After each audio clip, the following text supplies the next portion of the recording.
The Whispering Shadows. Late one evening, a young woman named Emily moved into an old, secluded house on the outskirts of town. The house was large, with creaky wooden floors, and an eerie silence that seemed to echo through its empty halls.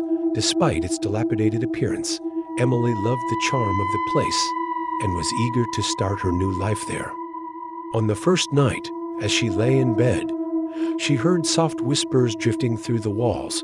At first, she thought it was the wind, but the voices grew clearer, murmuring words she couldn't understand. Disturbed, she tried to dismiss it as her imagination playing tricks on her in the darkness. The following night, the whispers returned, this time louder, more urgent. Emily sat up in bed, heart racing. The voices seemed to call her name, but when she looked around, there was no one there. The air felt heavy, as if something was watching her. Terrified, she decided to investigate the source. She explored the house, her footsteps echoing in the empty rooms. When she reached the attic, she found an old, dusty chest hidden behind some forgotten furniture. As she opened it, she discovered a collection of strange, old photographs, all featuring people with hollow eyes and twisted smiles. The pictures seemed to shift, the faces distorting when she wasn't looking directly at them.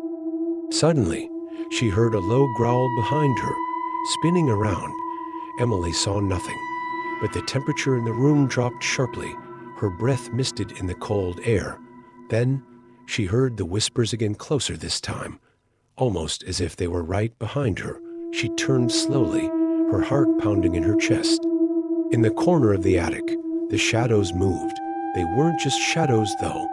They were figures, shapes that seemed to flicker in and out of existence, their faces hidden beneath dark hoods. The whispers grew louder, now forming clear words. "Leave before we claim you." Emily backed away slowly, but as she turned to leave, the door slammed shut with a deafening bang. The figures in the corner began to shift, moving toward her, their hollow eyes fixed on her. Panic set in. She tried to force the door open, but it wouldn't budge. The last thing she heard was the sound of the figure's footsteps drawing closer and the whisper that echoed in her ears. "You're not leaving, not this time." The next morning, the house stood silent once again, but Emily was never seen or heard from again. The whispers, however, continued to haunt the walls, waiting for the next soul to dare enter. And if you listen closely enough at night, you might hear them too, calling your name from the shadows.